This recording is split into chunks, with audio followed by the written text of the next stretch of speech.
Salve, sono sempre il maestro Enrico, questo è il movimento numero 3 della forma Tuajan Yema, che è praticamente cavallo selvaggio con dei movimenti estratti dalla Lao Jai Lu.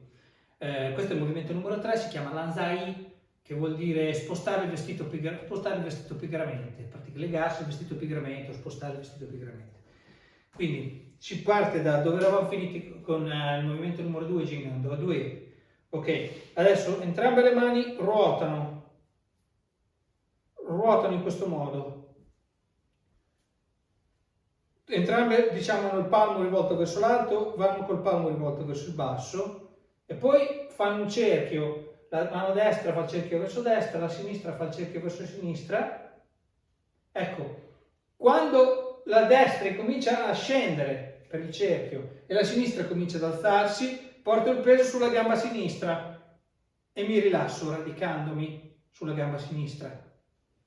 A questo punto devo coordinare il movimento del braccio destro con la gamba che si alzano su contemporaneamente. E poi devo coordinare la gamba col braccio sinistro, cioè il braccio sinistro tocca il braccio e la gamba tocca a terra contemporaneamente. Quindi gamba destra, braccio destro, gamba destra, braccio sinistro. Contemporaneamente toccano. Questo tocca il braccio, quello tocca in terra. Quando tocca il piede, io sto guardando verso la direzione in cui faccio il passo, perché devo sempre guardare la direzione in cui mi sto muovendo. Il peso sta sulla sinistra.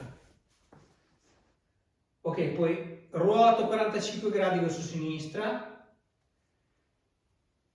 sposto il peso sulla gamba destra e allo stesso tempo sposto il vestito pigramente fino a qui. Mano sinistra viene giù, sposta il vestito e arriva qui. Mentre la mano destra prosegue, il braccio destro prosegue sulla destra, ok, fino ad arrivare col corpo a 45 gradi verso destra. Poi dopo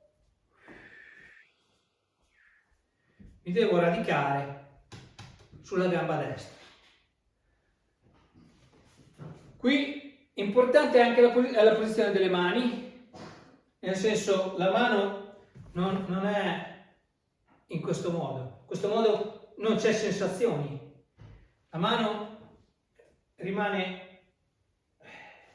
in maniera che la forza sia nel dito medio e si sente dal dito medio fino all'altro dito medio. Importante, il braccio non è qui, il braccio non è lì. C'è la corrispondenza spalla, anca, gomito, ginocchio, mano, piede. E dall'altra parte la stessa cosa. Ok? Qui, come in tutti quanti i passi nel Tai Chi, non si sposta mai il peso subito. Il peso va spostato in un secondo momento. Quindi, quando faccio il passo, non c'è mai questo. Questo è sempre, non c'è mai. Faccio il passo e poi sposto il peso.